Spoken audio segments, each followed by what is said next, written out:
Hello అండి, welcome to the channel సరదాగా కాసేపు.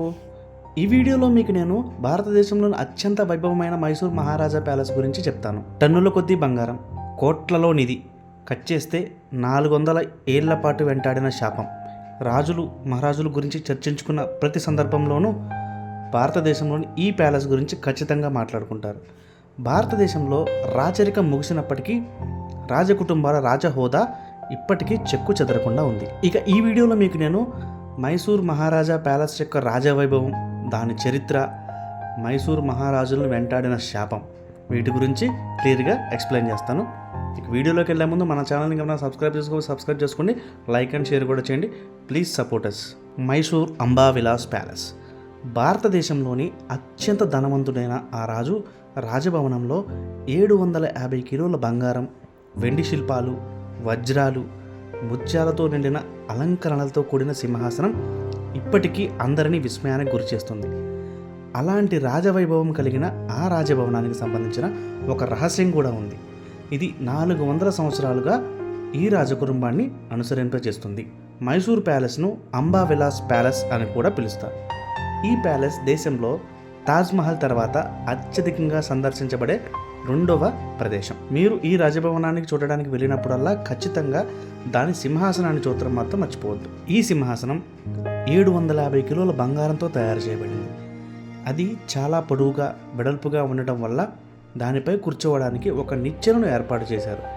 దీనిని 1897 1912 సంవత్సరాల మధ్య మహారాజా కృష్ణరాజేంద్ర వడియార్ 4ను నిర్మించారు. ఈ రాజభవనాన్ని నిర్మించడానికి 15 సంవత్సరాల కాలం పట్టింది. మహారాజా కృష్ణరాజేంద్ర వడియార్ 4 భారతదేశంలో అత్యంత ధనవంతుడైన రాజు. రాజభవన నిర్మాణంలో డబ్బు నీళ్లలా ఖర్చు చేశారని అంటారు. ఆ రాజభవన గోడలు బంగారంతో పూత పూయబడ్డాయి. చెక్కడాల నుండి గాజు గోపురం పైకప్పుల వరకు అణువు ఎంతో ఆకర్షణీయంగా ఉంటుంది.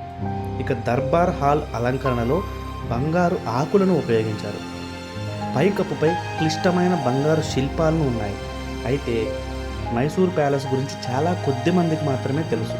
ప్రస్తుత మైసూర్ ప్యాలెస్ నిర్మాణానికి ముందు ఈ ప్యాలెస్ గంధపు చెక్కతో తయారు చేయబడిందని, కానీ 1897 సంవత్సరంలో యువరాణి జయలక్ష్మి వివాహ సమయంలో గంధపు చెక్కతో ఉన్న ప్యాలెస్ అగ్ని ప్రమాదానికి కారణంగా ధ్వంసమైందని చెప్తారు. ఆ తరువాత ఈ అందమైన ప్యాలెస్ నిర్మించారని మనకు చరిత్ర చెప్తుంది.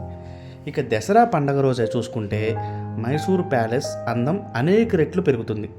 లక్షలాది దీపాల కాంతి వల్ల ఆ రాజభవనం బంగారంలో ప్రకాశిస్తుంది. 21 తుపాకీల వందనం తర్వాత బంగారం, వెండితో అలంకరించబడిన ఏనుగుల కాన్వాయ్ మైసూర్ ప్యాలెస్ నుండి బయలుదేరుతుంది. దీన్ని చూడడానికి ప్రజలు దూర ప్రాంతాల నుండి వస్తారు.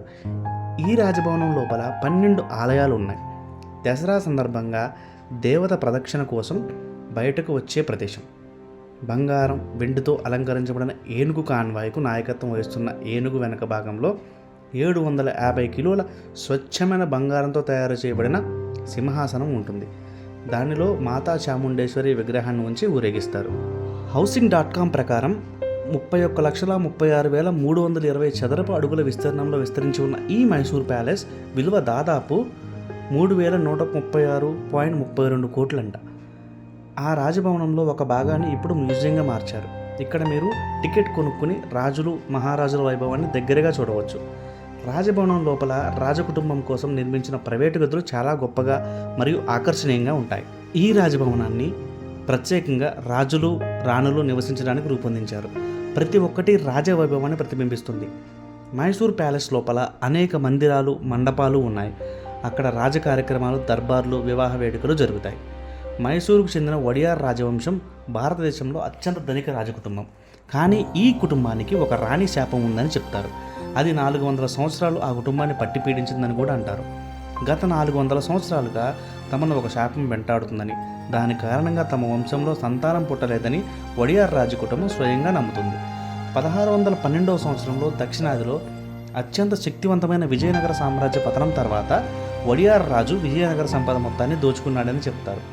అప్పటి విజయనగర రాణి అలమేలమ్మ దగ్గర చాలా బంగారం, వెండి, వజ్రాలు, రత్నాలు ఉండేవట. వడియార్ రాణి వద్దకు ఒక దూతను పంపి అన్ని ఆభరణాలను వడియార్ సామ్రాజ్యానికి అప్పగించమని కోరాడు. రాణి అలవేలమ్మ ఆభరణాలు ఇవ్వడానికి నిరాకరించినప్పుడు ఒడియార్ తన రాజ సైన్యాన్ని పంపించి ఆమె నుండి బలవంతంగా నిధిని లాక్కున్నాడు. దీంతో బాధపడిన రాణి అలవేలమ్మ ఒడియార్ రాజు కుటుంబాన్ని శపించిందట. మీరు నా ఇంటిని నాశనం చేసినట్లే మీ వంశం కూడా పిల్లలు లేకుండా పోతుందని శాపం పెట్టిందని చెప్తారు. శాపం ఇచ్చిన తర్వాత రాణి అలమేలమ్మ కావేరీ నదిలో దూకి ఆత్మహత్య చేసుకుందట. శాపం నుండి తప్పించుకోవడానికి మైసూర్ ప్యాలెస్ లోపల అలమేలమ్మ విగ్రహాన్ని ఏర్పాటు చేసి దేవతగా పూజించారు. కానీ శాపం నుండి మాత్రం విముక్తి లభించలేదు. ఒడియార్ రాజు కుటుంబానికి చెందిన ఏకైక కుమారుడు చనిపోయాడు. ఆ తర్వాత రాజకుటుంబంలో కుమారుడు పుట్టలేదు. మైసూరు 27వ రాజు యదువీర్ దుంగార్బర్ యువరాణి త్రిషికా సింగ్ను 27 జూన్ 2016 వివాహం చేసుకున్నాడు. యువరాణి త్రిషికా సింగ్ మైసూర్ రాణి అయినప్పుడు ఆమె 400 సంవత్సరాల నాటి శాపాన్ని బద్దలు కొట్టింది. రాజకుటుంబంలో ఒక కుమారుడు జన్మించాడు.